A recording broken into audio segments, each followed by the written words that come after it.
this last section that we're going to talk about is called opportunity assessment. And, what does that mean? So in this case, the opportunity assessment is saying something exactly like what Ashley was asking me. Like, if I'm going to build something or buy something, how do I look at that, especially after I already did this budget?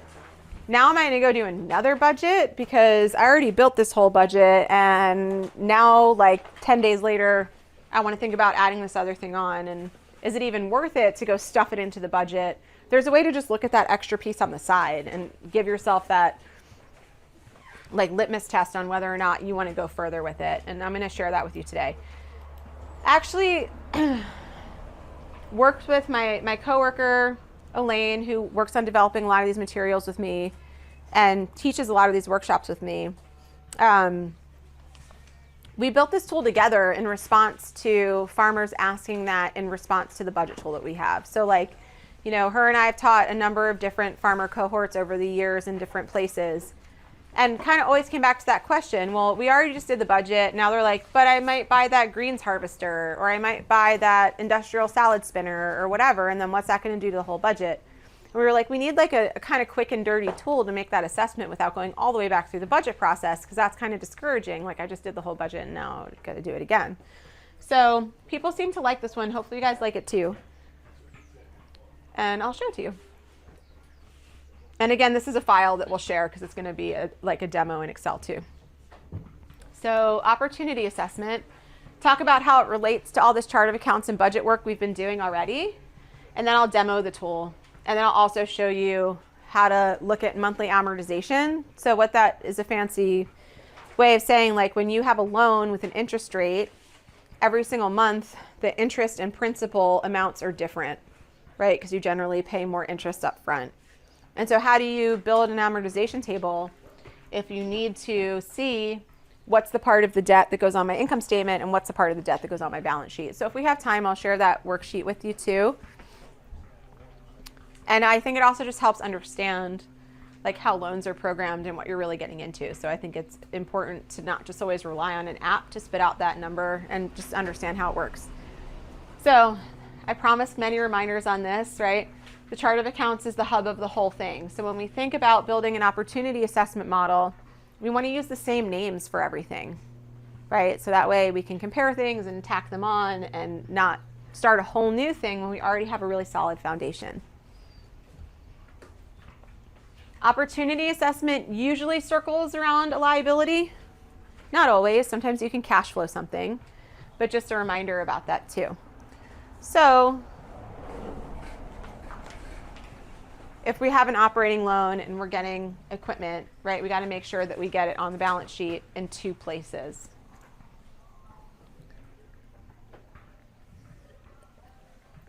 Just a reminder that if we are going to take out a loan to build a barn or buy a piece of harvesting equipment, we want to add it to the debt schedule if we're moving forward with it. And then that's going to get wrapped up into this line of that monthly debt service. All right, so once you have, in order to use this opportunity assessment tool, you do have to have the baseline budget built first. So you build the baseline budget for your business. You build the debt schedule for the opportunity, right? I'm going to borrow, $40,000 or $200,000 or whatever.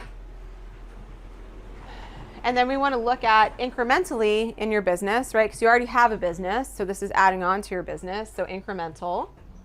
What's the extra money I'm going to make? So at Ashley's barn, she's going to have some events like this. And these events have like a day use fee. And we want to look at what those revenues might look like. And then there's also going to be some associated costs. Not only is she going to have the one-time expenses of building the barn, which is probably going to be a big list of purchases, but also like if you have an event, there's a cost to that event. Is it just going to be you like adding it into your day, or does there need to be rentals? Like what if this TV was a rental and every time we did an event, we spent $300 to rent this for the day? Well, you'd probably buy it, but it just is an example. So porta potties. So, and then just that reminder, right? There's only so many ways to increase cash. So if you're doing an opportunity to increase cash, we got to make sure it's doing one of these.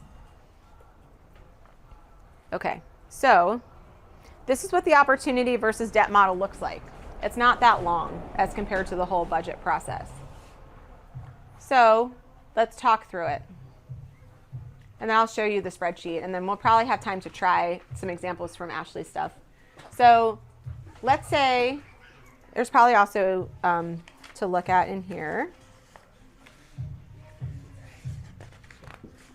So if you flip the first page and then flip the second page. Nope, just flip the first page, and it's right here on the third slide.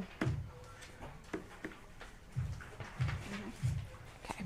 So in this particular case, let's say that we already did the budget for the farm. These three first inputs are from the baseline budget you already did. So in that budget, let's say your budgeted annual sales are 150, your budgeted costs of goods sold are 65, and then your budgeted expenses are 57,000. And then your budgeted net profit gets calculated. So you just put those three numbers in from the other budget.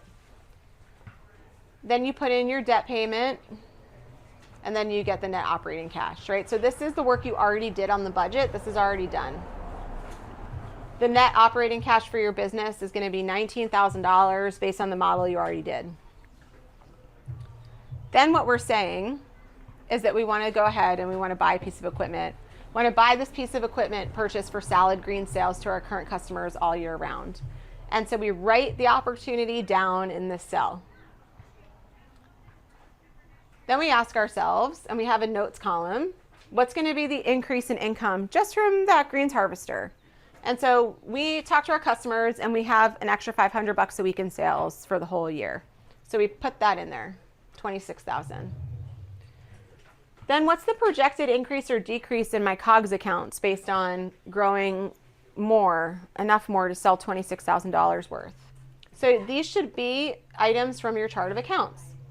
So we know that the seeds are going to be, the seeds and supplies are like $90 an order, so we put that in. We know the packaging is about $40 an order, so we put that in. And we think it's going to take somebody like 10 hours a week at $15 an hour to do this. And so that's $8,000. I think I put the average of 8 to 10 in there, and I'll pull it up in a second. We can look at it.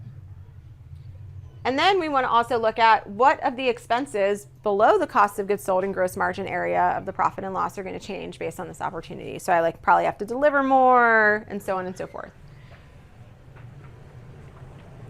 All of these should also match your chart of accounts. So these should be something from your P&L. Not every line from your P&L is going to get impacted by one new opportunity. So you can see like there's some from ops, some from general and administrative, some from labor, some from overhead. So in this one case, right, like we're going to spend some money every week on delivery. We're going to have less maintenance cost on this old piece of equipment that wasn't working for us anyway. We've been consistently spending too much to maintain. We're going to have some office-related expenses. We're going to increase our organic certification costs because of our volume change. And then I put $500 in general labor because I just don't know if I was like right on, and I don't want to have a big gap in my estimate. So I just want to put a $500 slush fund in there. I have to increase my insurance for the requirements of this customer. So I'm going to add $500 a year to my insurance policy. And so what is my projected increase or decrease in net profit based on all of this information? It's $10,000, and I'm going to show you how that calculates. So you could think of this as like a mini profit and loss just for the opportunity, right? We only took the accounts that are being impacted, and we're looking at them. So a couple of points, right? We want to keep great notes. Then if you come back and do another round, you know why you put that number in there. If I put $5,000 in here without writing about $90 an order, I probably won't remember what I did. At least I won't. Maybe you would. The mom brain really kicks in though. So then, and just a little reminder note that like these can be decreases. Like sometimes an opportunity decreases some other expenses because you're replacing something or eliminating an activity. The second half of the model on the bottom, so this now we scroll down, right? And then there's a place to put in the terms of the new potential agreement. So remember, we only enter where it's peachy and then everything else calculates. So, okay, this is a $10,000 loan for this piece of equipment that's going to allow me to do $26,000 more in business a year if my sales estimates are right in this case. The interest rate, the number of payments, it's a 4-year loan. The monthly payment, what does that look like? And then what's that annual payment with interest right there? So it'll calculate the total payments on the loan for me, right? The 234 times 48. And then it shows me how much interest I'm paying over the whole period for this loan. This looks really different at really different loan amounts and really different number of payment cycles and interest rates.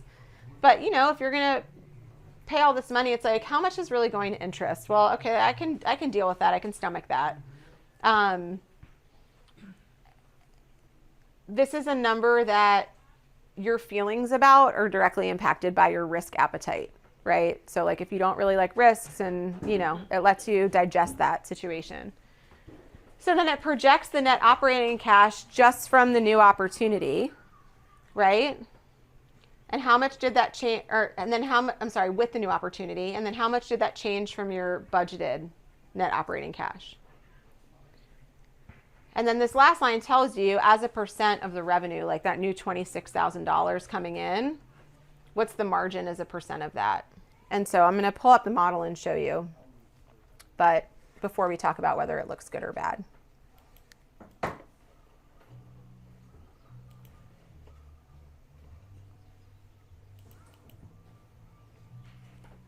And we do have the printouts of it, so making it big. This is what it looks like blank. There's not a lot in here, right? We pull from annual budget, pull from annual budget, pull from debt schedule, right? We want to have these couple starting numbers. And then right here, you can write what the scenario is. And for each opportunity, you evaluate whether you're building a barn or thinking about adding a new program or, you know, adding infrastructure. The affected accounts are going to change, right? So where I have named the account is where we wrote them in for the other model. If you need to add more rows, it's easy to do that too. And then it shows you a place to enter the 3 criteria on your debt and then spits out some more statistics. So again, looking at that scenario, is that still big? Yeah, okay. So I just want to show you some of the equations, right?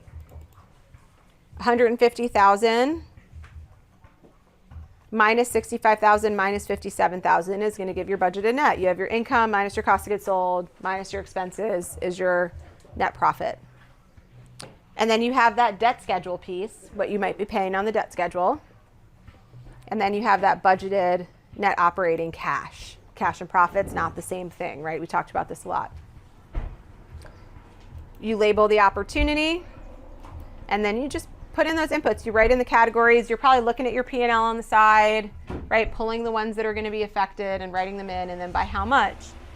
This is an exercise that if you've really thought it through, you can probably do in about like 20 minutes just to get a rough idea of if you want to go deeper. And that's the idea. Like, let's try to find something where we can get a ballpark assessment and decide if we want to like play the game and learn more about this opportunity. And if it doesn't come out looking good on here, you're probably going to just change your path that you're thinking about for an opportunity if you're looking to add something on. So then at the bottom, all this one is the projected increase in income minus the sum of everything. So that's why we're using negative numbers for decreases and positive numbers for increases. So it's pretty simple in the math. And then we put in these loan amounts, and then, you know, Excel has like a payment function. It can figure it out for you. So that's in there.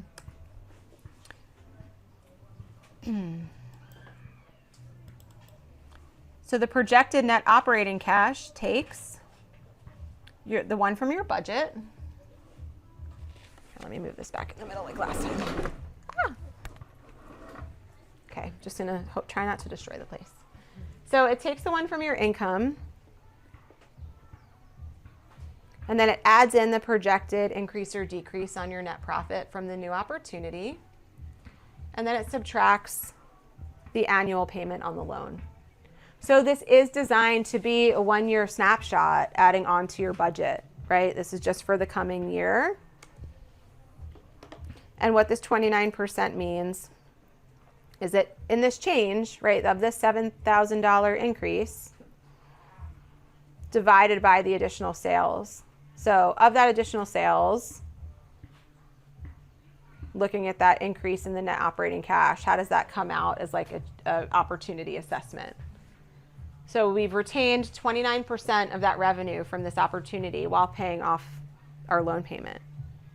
So we made an investment to grow, we earned more revenue, we also increased our expenses, but we bottom lined 29% of that new $26,000 in revenue. And what is that number? Like, what's a good number for something like that? Well, let me show you another scenario, and then you tell me. So this is like what would happen if it didn't look as great, or a slightly different scenario. Right? We have all the same numbers on the top. Farmers trying to decide between, do I get the equipment for the greens harvesting, or do I chase this opportunity to process some carrots for schools, right? Because they have to be cut into their moons or whatever in the kitchen, right? So I'm going to spend $15,000 on this piece of equipment. I'm going to project $15,000 of income from this new piece of equipment. I'm going to have these additional expenses to grow the crop and get it done. And then how is that going to affect my logistics, my repairs and maintenance, office-related permits, etc.?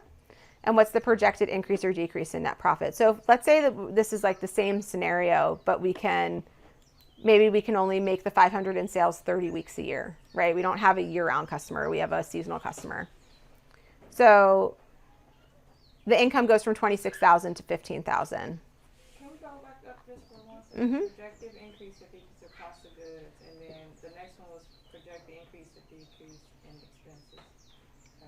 Right, so we're spending a little more on deliveries. We're spending less on repairing other equipment because we're replacing it with this new harvesting equipment. I was going to ask, why is that negative? But okay, that makes sense. Yeah, so sometimes they can be like if we're getting a piece of equipment like solar, the utilities would go down. Yeah. So, or if we're automating a marketing thing that we were paying an external service for, there's a lot of examples that could reduce the cost. So it's the same equation as before, right? We're subtracting everything from that number above. And then we put in a loan amount, get a monthly payment, projected net operating cash, right? How did we get there in this different scenario? We took the budgeted net, we added the increase in net, and then subtracted the loan payment to get to this number. So if we were originally, before this opportunity, projecting $18,900 some in net cash, and then after all of it was done, we're projecting $18,887 in net operating cash, it went down $89. So we decreased a little less than 1%. Is that good? Is that not good? Right, but then what about what's next? So I'm going to come back to you, Asia, I promise.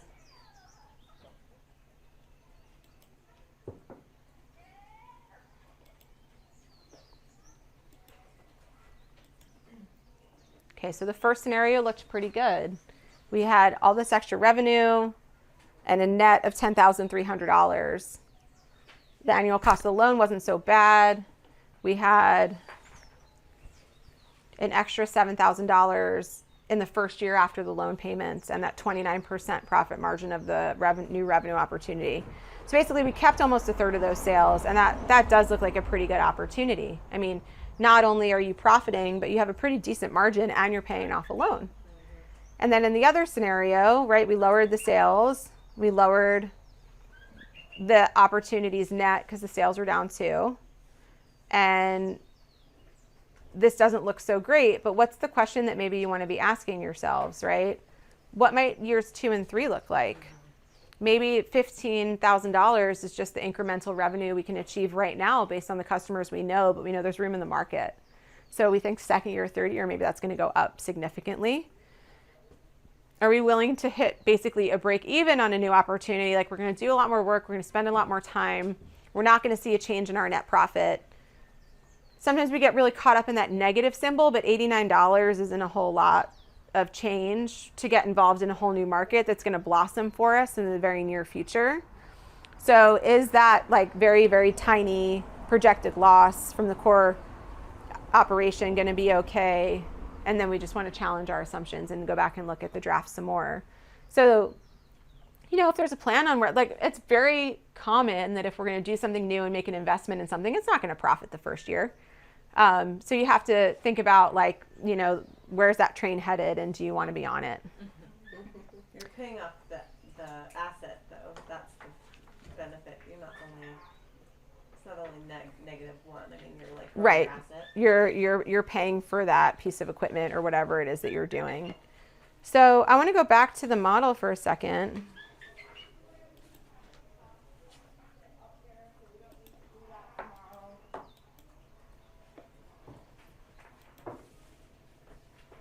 Okay. So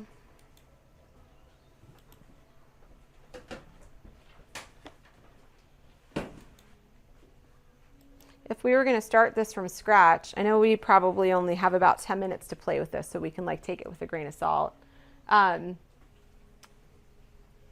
If we were to use the example that Ashley was talking about, I'm going to put myself on the spot here on camera, so that's going to probably go really well. So we have 162,000 in budget. First, turn your number lock on.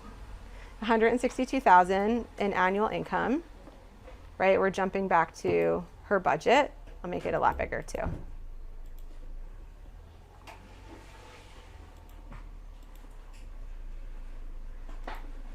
I'm going off my plan. We're going crazy.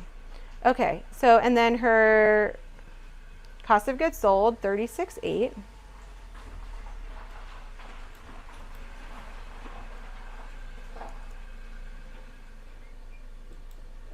Total expenses, 71,400. I'm just going to round. Right, so that plugs in our budgeted net profit. We didn't have debt payment in this model already, so I'm just going to put that as 0. And so the scenario is build a barn for events and arrangement space. All right, so if we think about like what you could charge for events in that space in any given year, I know that there's probably more complicated than that, and I'm totally putting you on the spot. But like, you know, what kind of a number would you want to throw in that box? Like, how much could you charge for an event space in your market? I mean, yeah, depends on the kind, but we'll just say like.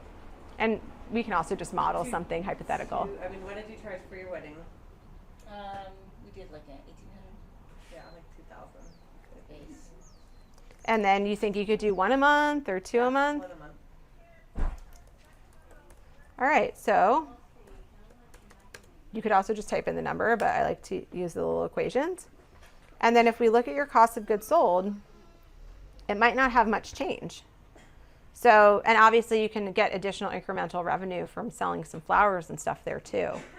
So would any of these cost of goods sold change from renting the barn? I rented a space to do an event, which was $400 to do one. Workshop cost of goods sold. Mm-hmm. You mean like for the supplies you needed to do the event? I hosted it at a different farm because I needed Okay. indoor space. And I spent $400. okay. So you mean you wouldn't spend that money? Correct, yeah. Yeah, that would be a decrease. Got it. So we're going to decrease workshop cost of goods.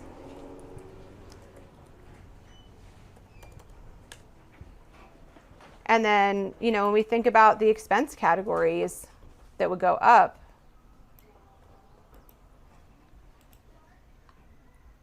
do you think you'd have to change your insurance? Yes. Probably up like, let's just say up $500. That's just a guess. And then advertising, marketing, or is it going to be word of mouth? Do you think there's other, you know, administrative fees around that? Yeah, probably advertising increase. So obviously I'm being very generic and just showing you how the model works, but And then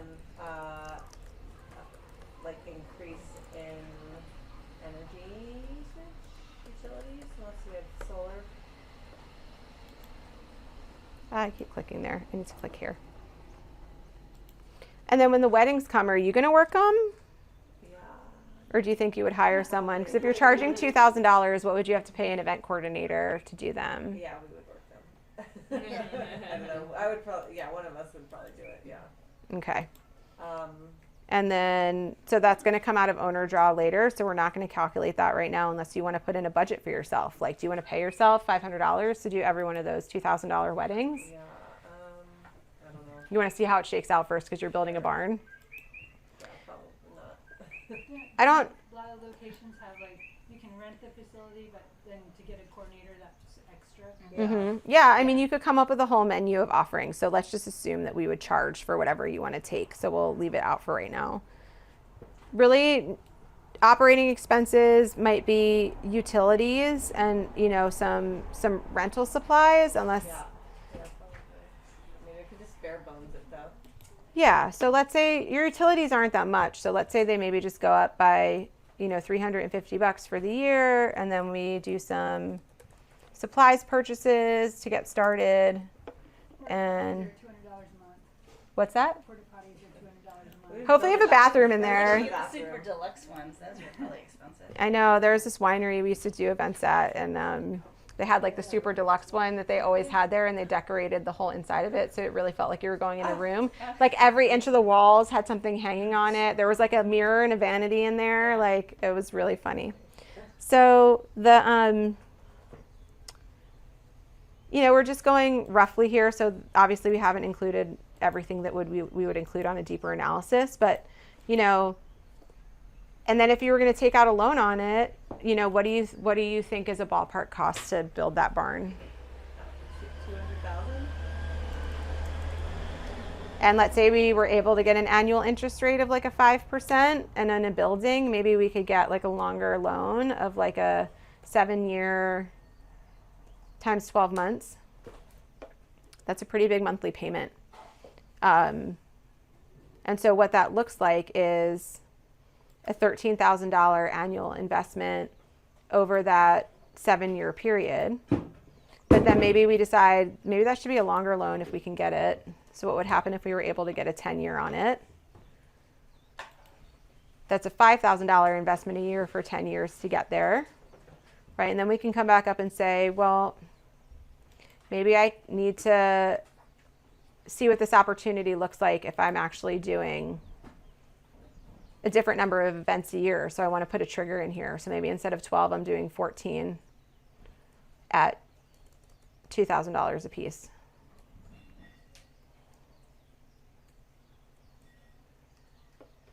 What happens if I change the revenue from 24,000 to 28,000? Oh, I'm so close. Maybe in my market, I need to charge 2,200 for that rental, right? And then I come down to the bottom, and now all of a sudden it looks like I'm making a huge investment in the future of my business. 10 years from now will be paid off. What happens 10 years from now when that's paid off and the loan amount is zero? The net change on an annual basis is a pretty significant impact. That's amazing. So, I mean, I realize that like everybody's risk appetite and desire for like a certain level of profit for a certain level of effort is going to change. But this is also going to provide you so many other opportunities for your business, having a space to do the arranging and like just having better working conditions and expanding into more markets with the flowers in general. So it has a bunch of other side benefits that we haven't even like considered here. But now you can see how using those kinds of like sensitive inputs can create an outcome of understanding like pretty quickly. So like as a gut check looking at this, are you like, I don't know, 14 seems like a stretch, 2,200 seems like a stretch, paying off a loan, or are you like, oh, actually maybe I would dig deeper and scratch this open? Yeah, I mean, I think there's other like income. Other revenue opportunities. Yeah. For sure. Yeah, like you could go further with this and build in a budgeted increase in income that's not only the rentals, but then the increase in the flower production that you think you would sell with it. And increase in marketing just for having the space and people coming there, or yeah, like other types of the events. spillover impact. Yeah, like a pop-up And- market or. And then in retail sales too. when Well, yeah, it's up that's to you. part of the plan. But then like that's a whole nother like added cost of production and things to think about. I'm just gonna add a question here with putting together like a budget with the loan. If you have multiple like revenue opportunities that Mhm. it would increase, like different like chart of accounts. Would that be something you add in here, like? because- So yeah, I mean, if you think you're going to increase or decrease more expenses, you could put those in here.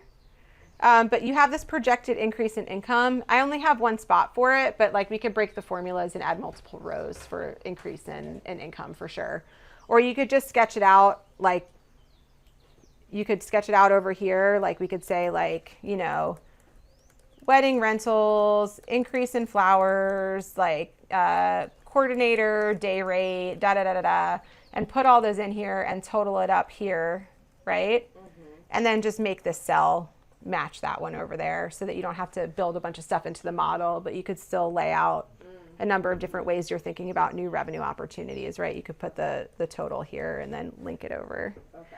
So if you need more scratch space, there's always room to just scroll over and try scratching it out and then pulling it back in. But like the cogs wouldn't necessarily have to match. Sorry for enterprise. I think they would. Like, I think if you're looking, so this is like the first look at something pretty simple, which is what this is designed to do. And then I think if you decided that you were going to do it, you would go back and rework your budget, right? Because you would take your other enterprise sales up to match the building of this new opportunity based on when you think the barn's going to open for business and actually be like effectively marketed, right? So maybe it doesn't come on until September. And so you'd build into that monthly budget, maybe an increase starting in September, ramping up over time. But this would be like the first check-in with that to see if then you want to go back and even rework your budget to begin with.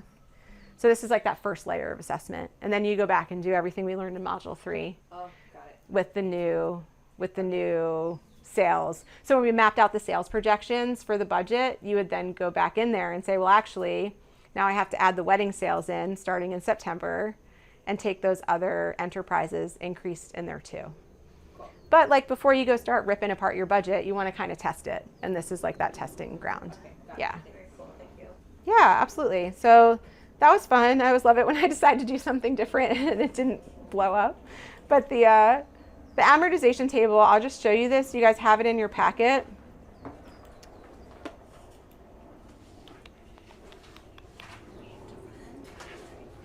Even that word is scary. I know, isn't it? Amortization. It's a scary word. So basically, Hi. Hi. I have my daughter's birthday party. Go. Thank you. It was so great having you. Thank you for the chocolate. So yeah, I mean, basically, when you build this, you put in the beginning balance of the loan, right? This is a big one, $1.5 million mortgage.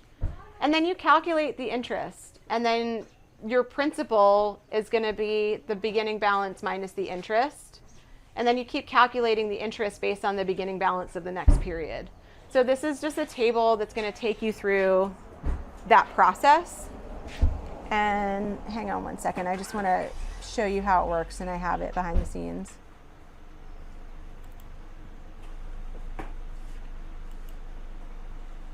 I usually don't do these trainings alone, and I do them with another team member, and we're like prepping like the next thing and passing each other like the next file. So I'm sorry, you guys have to watch me like navigate through all of this stuff. You do it really fast. I'm trying. Well, I mean, we did build all the material, so we should be able to do that. But, oh wait, I think I have it right in here. Yes, the land purchase scenario. Okay.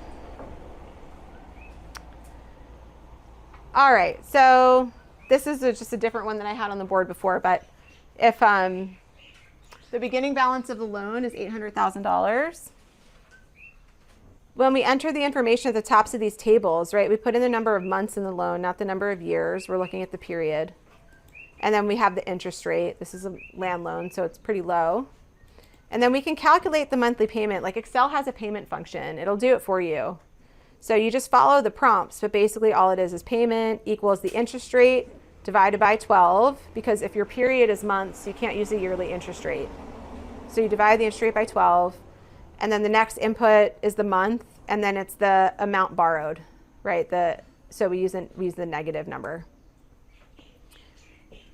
And so you put in the beginning balance, and then you calculate the interest payment, which is the interest rate divided by 12 again, times that beginning balance. So it tells you what's the interest amount on each payment. And And then the principal is the subtraction of the monthly payment minus the interest.